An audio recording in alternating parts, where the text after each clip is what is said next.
We in Britain became more interested in the martial art that had started it all off, Japanese jiu-jitsu. And it was to find some unlikely participants at the beginning of the new century, the suffragettes.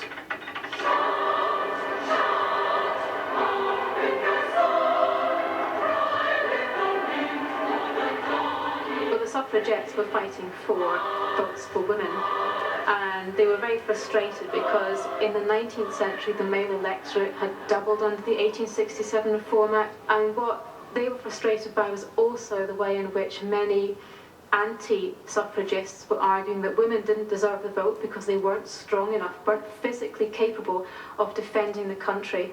And so actually the suffragettes wanted to show that in fact women could be tough and strong but dainty at the same time. It'd be so nice to go home to. It'd be so nice by the fire. These photographs show suffragette Edith Garrett, who was trained in jiu-jitsu by Japanese instructors.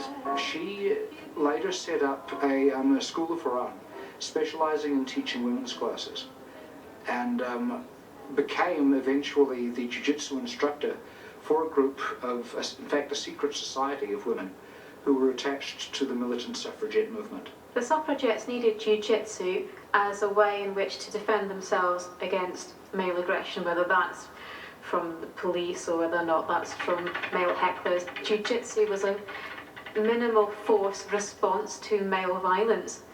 So there's certainly that going on, but there's also, it chimed in quite nicely with ideals of femininity, because jiu-jitsu was elegant, it was showy, it was feminine, and so actually it was kind of the ideal form of self-defense. At the height of suffragette unrest, Emmeline Pankhurst was being constantly arrested, and so a jiu-jitsu squad was formed to prevent this happening. Now the point of this was actually to protect Emmeline Pankhurst from rearrest. So once she was released from jail, she would go off and do her speeches and her unlawful activities, and then there was a corps of bodyguards, around probably 25 women, and they would be swinging clubs, they would be using jiu-jitsu, they would be arming themselves with cardboard body armour under their dresses, and they would be distracting the police and getting into a bit of a fight with the police, where Emmeline Pankhurst was whisked away in a cab to safety. The jiu-jitsu bodyguard helped keep Emmeline Pankhurst on the front pages until the First World War ended all militant activity.